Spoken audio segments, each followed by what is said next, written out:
Hello friends, स्वागत है आपका मेरे चैनल पे एक नई वीडियो के साथ। और आज हम बात करने वाले हैं साउथ हिंदी की लेटेस्ट मूवी के बारे में जिसका नाम है रामा राव ऑन ड्यूटी। तो फ्रेंड्स, कहानी की शुरुआत में हमें दिखाया जाता है कि ज़मीन को लेकर किसानों और पुलिसों के बीच लड़ाई होती है और हीरो रामा राव के सवाल पूछने पर उसे घर जाने को कह दिया जाता है। रामा राव के ऊपर मुकदमा चलता है और वह निर्दोष साबित पाया जाता है, जिसके बाद कोर्ट उसे बाइज्जत बरी कर देती है।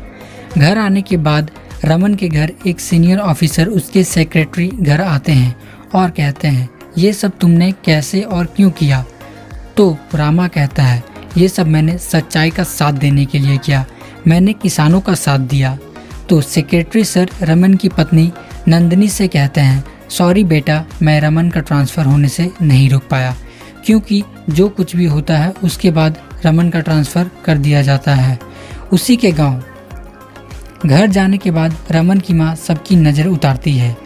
गांव में मेला लगता है और कुछ पुलिस वाले कुछ लोगों को उठाकर ले जाने की बात करते हैं, जिसे रमन के पिताजी देख लेते हैं और वो रामा से कहते हैं, जाओ जाकर देखो क्या हो रहा है।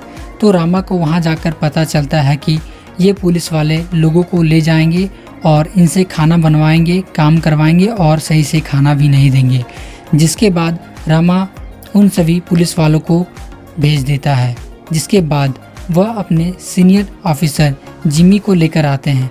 जिसके बाद जिमी रमन को जाने बिना बहुत कुछ सुनाता है। उसके बाद रमन उसे अपनी पावर और अपनी पोजीशन बताता है, जिसके बाद वह जिमी को डांटता है और कल अपने ऑफिस आने को कहता है। अगले दिन रमन ऑफिस जाता है और सारे स्टाफ से अच्छे से काम करने के लिए कहता है, वो भी बिना रिश्वत के। जिसके बाद ऑफिस के स्टाफ भी बहुत खुश होते हैं कि पहली बार कोई ऐसा ऑफिसर देखा है जिसके रहते काम में इतनी तेजी हुई है बिना रिश्वत के। काम से आते वक्त रामा के रास्ते एक बूढ़ा आदमी साइकिल लेकर आ जाता है, जिसे आनंद साइड हटाकर फेंक देता है। बूढ़ा आनंद को बहुत ही गुस्से से देखता है। इधर जिमी किसी कंटेनर को पकड़ने की तलाश में लगा रहता है, वो भी सरकार को बिना बताए। रामा के ऑफिस में किसी मालिनी का लेटर आता है और कहा जाता है कि यह हर रोज एक लेटर भेजती है प्रॉपर्टी के सिलसिले में। रामा वो सारे लेटर लेकर मालिनी के घर जाता है, जहाँ उसे पता चलता है कि मालिनी कोई और नहीं बल्कि उसका बचपन का प्यार है। फिर मालिनी रामा को बताती है कि उसके पति सुरेंद्र अपने दोस्त वर्मा के पास गए थे, लेकिन अभी तक उनका कुछ पता नहीं है और प्रॉपर्टी को लेकर हमेशा कुछ लोग धमकी देते रहते हैं। जिसके बाद रामा मालिनी से कहता है कि अब से ये मेरी जिम्मेदारी है, मैं सब ठीक कर दूंगा और वहाँ से चला जाता है। मालिनी के बारे में रामा अपने पिताजी से बात करता है और यह बात नंदिनी भी सुन लेती है। अगले दिन रामा मालिनी को लेकर पुलिस स्टेशन जाता है, जहाँ जिमी FIR लिखने से मना कर देता है और कांस्टेबल से फर्जी कंप्लेन लिखने को कह देता है।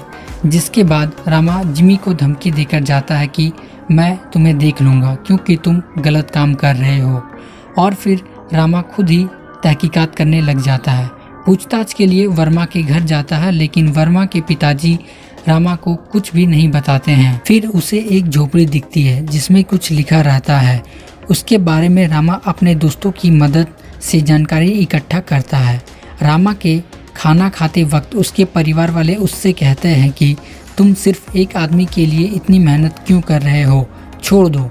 तभी रामा कहता है, बात सिर्फ एक आदमी की नहीं, यहाँ कुल 20 लोग गायब है और शायद और भी हो सकते हैं।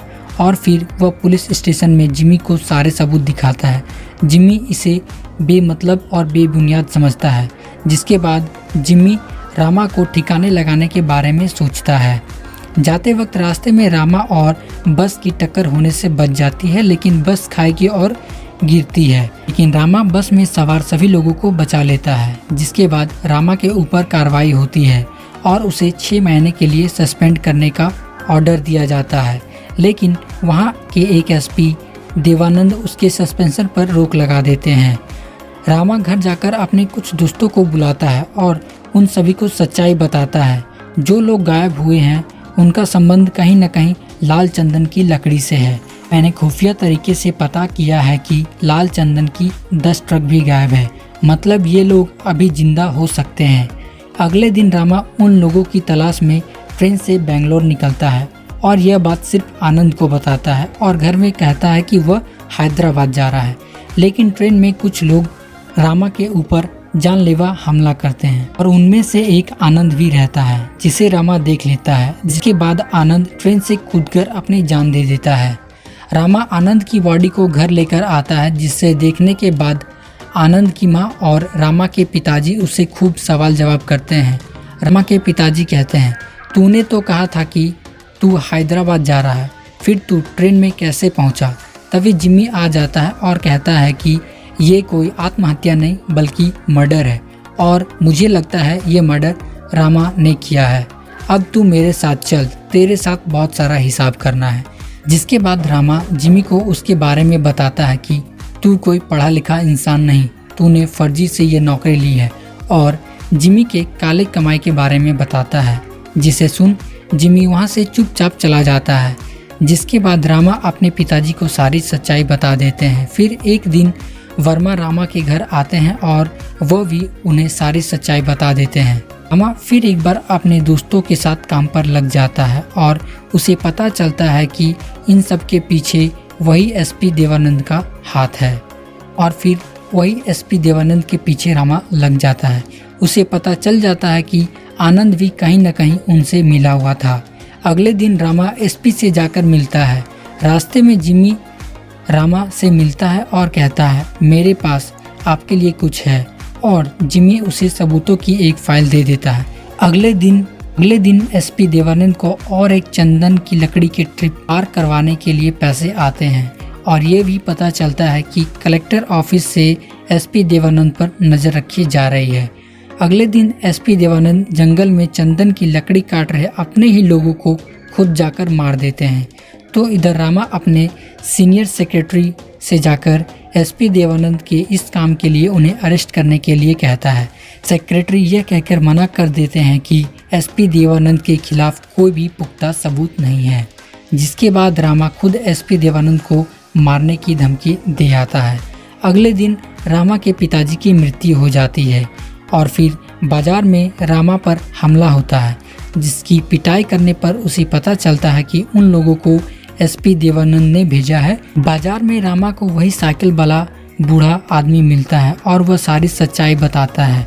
फिर ये सारी सच्चाई रामा सीनियर सेक्रेटरी को बताता है कि वह सभी 20 लोग मारे जा चुके हैं, जिनके पीछे हांगकांग के एक हाईटेक गैंग का हाथ है और उसी का एक मेंबर था मेरा छोटा भाई आनंद, और उसका लीडर है मेरा स्कूल का पुराना दोस्त कबीर। हांगकांग में रहने वाले लाल चंदन का स्मगलर जिसके अंडर एसपी देवानंद काम करता है, उसका नाम है विराज।